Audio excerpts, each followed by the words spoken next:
এখানে দেখতে পাচ্ছ যে আলিপুর বার্তার 19শে আগস্ট থেকে 25শে আগস্ট 2023-এর পেপার আমি তোমাদের সামনে নিয়ে এসেছি। এই পেপারে যে লেখাটা ছিল একটু পড়ছি, ভালো করে লক্ষ্য করো। বঞ্চনার ইতিহাস, স্বস্তিকা ঘোষ। ইটকাট পাথরের সভ্যতা আজ বিবর্ণ ধ্বংসের পথে। প্রাকৃতিক রোষে হরপ্পা যেমন বিলীন, তেমন আমরাও একদিন ইতিহাস হব।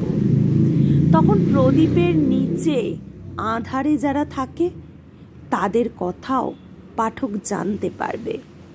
তখন ভেদাভেদ, হানাহানি, নেতৃত্বের স্পৃহা বন্দিত হবে না, নিন্দিত হবে, সময় বলবে। এই যে লেখাটা, এর মধ্যে সেই সময়কার একটা ঘটনাকে সাক্ষী রাখার চেষ্টা করেছিলাম আমি।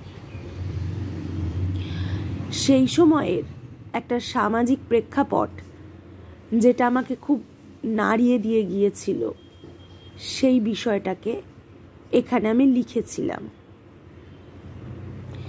এক তো করোনার থাবা, দ্বিতীয়ত সেই করোনার থাবায় কিছু লোকের উপকার হয়েছিল আর বেশিরভাগ মানুষ বিপর্যস্ত হয়েছিল।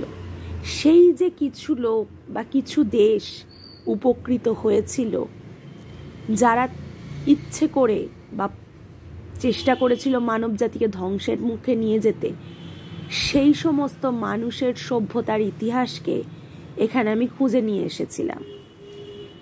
আমি কোনো নাম উল্লেখ করিনি, কিন্তু চেষ্টা করেছিলাম যাতে এটা পরবর্তীকালে পাঠকদের কাছে ধরা পড়ে যে যারা এই সমস্ত কাজ করছে, মানব জাতিকে ধ্বংসের পথে নিয়ে যাওয়ার চেষ্টা করছে শুধুমাত্র নেতৃত্বের স্পৃহায়, তাদের কিন্তু একদিন নিন্দিত হতেই হবে।